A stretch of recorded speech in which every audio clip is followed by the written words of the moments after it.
Vasco D gamma एक खोजी नाविक थे। उनका जन्म 1460 में पुर्तगाल में हुआ था। वो पहले व्यक्ति थे जिन्होंने अफ्रीका महाद्वीप का चक्कर लगाकर यूरोप से भारत पहुंचने में सफलता हासिल की थी। वास्को डी गामा का बचपन साइनस नाम के कस्बे में बीता था, जो कि समुद्र के किनारे पर स्थित था। उनके पिता को राजशाही द्वारा नाइट की उपाधि मिली हुई थी और वो एक खोजी नाविक थे। वास्को डी गामा ने आगे चलकर अपने पिता का ही व्यवसाय चुना और वो भी समुद्र में यात्रा के लिए जा रहे जहाजों की कमान संभालने लगे। भारत के मसाले यूरोप में बहुत ज्यादा लोकप्रिय थे, लेकिन उस समय यूरोप वासियों को भारत जाने वाले जिस इकलौते रास्ते के बारे में पता था, वो जमीन से होकर जाता था। ये रास्ता राजनीतिक मुश्किलों से भरा होने के साथ साथ काफी खर्चीला और खतरनाक भी था। पुर्तगाल के राजा का विचार था कि अगर वो समुद्र के जरिए भारत जाने वाले किसी रास्ते के बारे में पता लगा लें तो वो यूरोप में मसालों के व्यापार से काफी ज्यादा अमीर बन सकते हैं। उस समय समुद्र के जरिए यूरोप से भारत पहुंचने का विचार एक अन्य पुर्तगाली खोजी बार्टोलोमियो डियाज द्वारा दिया गया था। उन्होंने केप ऑफ गुड होप की खोज की थी, जो कि अफ्रीका महाद्वीप के बिल्कुल दक्षिण में स्थित समुद्र तट पर बसा एक स्थान था। माना जाता था कि वहां से पूर्व की ओर जाने वाले जहाज भारत पहुंच सकते थे।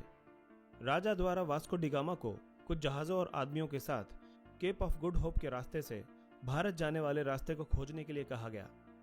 साथ ही उन्होंने ये भी कहा कि अगर व्यापार के नए मौके हाथ लगें तो उनके बारे में भी पता लगाएं।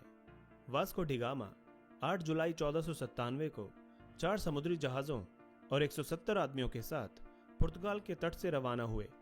पहले वो दक्षिण की तरफ केप ऑफ गुड होप की ओर गए और 22 नवंबर को वहां पहुंच गए। इसके बाद वो अफ्रीका के तट के साथ साथ उत्तर की ओर बढ़े और रास्ते में व्यापारिक बंदरगाहों पर पड़ाव डालते गए।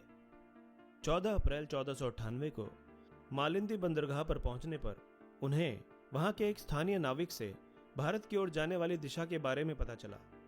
इसके बाद मॉनसून हवाओं की सहायता से वास्को डी गामा का खेमा भारत की ओर चल पड़ा और 20 मई 1498 को भारत के केरल राज्य के कालीकट नामक स्थान पर उन्होंने अपने कदम रखे। कालीकट को मलयालम भाषा में कोझिकोड भी कहा जाता है। इस तरह से वास्को डी गामा को भारत पहुंचने में लगभग 10 महीने का समय लगा। कालीकट पहुंचने पर वास्को डी गामा के दल की स्थानीय राजा से मुलाकात हुई। वास्को डी गामा ने राजा से व्यापारिक सहूलियत लेने की कोशिश की, लेकिन उनके मुस्लिम दरबारियों ने इस काम में अड़चन पैदा की। ये इसलिए क्योंकि पुर्तगाली ईसाई थे। अगस्त 1498 में वास्को डी गामा ने अपने देश की ओर वापसी का रास्ता पकड़ लिया, लेकिन वापसी का यह रास्ता विपरीत मौसम की वजह से काफी खराब रहा और उनके दल के आधे से ज्यादा व्यक्ति बीमारियों की वजह से मारे गए। लेकिन देश वापस पहुंचने पर वास्को डी गामा का जोरदार स्वागत हुआ, क्योंकि उन्हें जिस काम के लिए भेजा गया था वो उन्होंने पूरा कर दिया था।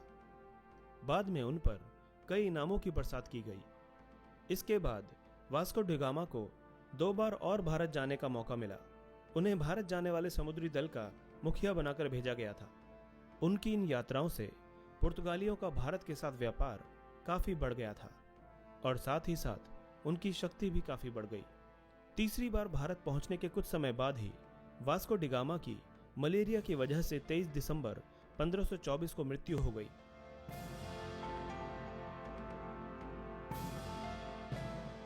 दोस्तों, इसी तरह की इंटरेस्टिंग और इन्फॉर्मेटिव वीडियोस देखने के लिए हमारे चैनल